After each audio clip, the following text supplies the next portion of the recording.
In this video, I will be discussing the issue of gender in African music, particularly focusing on Shona Mbira music.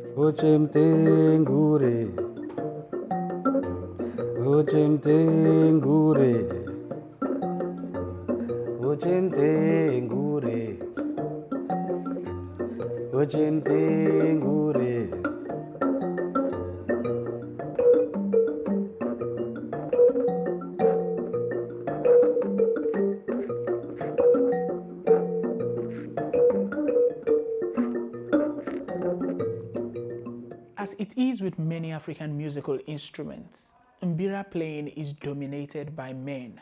Beulah Dioko was the first female Zimbabwean to make a commercial recording of Mbira music, which she did in 1962.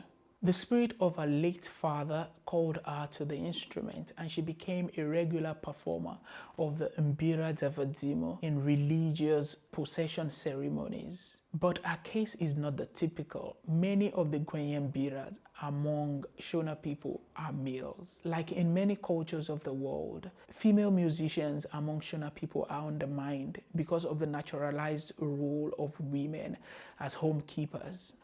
Claire Jones argued that the subordination of women is a colonial legacy, in which case the capitalist system of the colonial era privileged the strength, the physical strength of men. This is not to say that there were no gender roles in traditional societies. As we saw among Sand people, there were gender roles, but the point to be made is that these gender roles were not hierarchical. So if someone was supposed to prepare the meal, that was in no way subordinate to the role of the person who had to go and hunt. That although women play active roles in Mbira ceremonies, the more technical part, which is the playing of Mbira, is dominated by men. Apart from Beulah Dioko, Stella Shiweshe is also another woman who helped to popularize the Mbira. These two women have brought the instrument outside of the Mbira ceremonies and have helped to popularize the Mbira beyond the local scene. There are various other practices that marginalize women within the context of Mbira ceremonies. For instance, the Kore people prevent pre-menopausal women from participating in Mbira ceremonies. Some other groups discourage menstruating women from attending spirit possession ceremonies.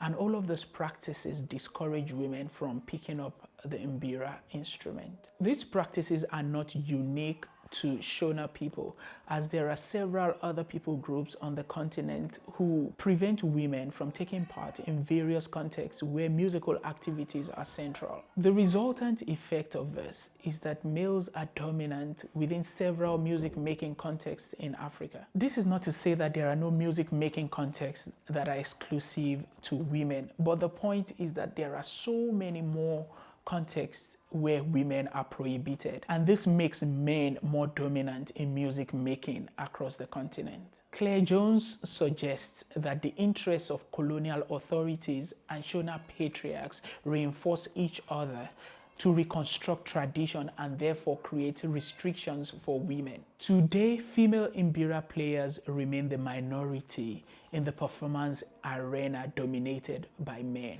If there are other explanations to the dominance of men in music making in Africa, I'd like to learn about this. Kindly let me know in the comment section.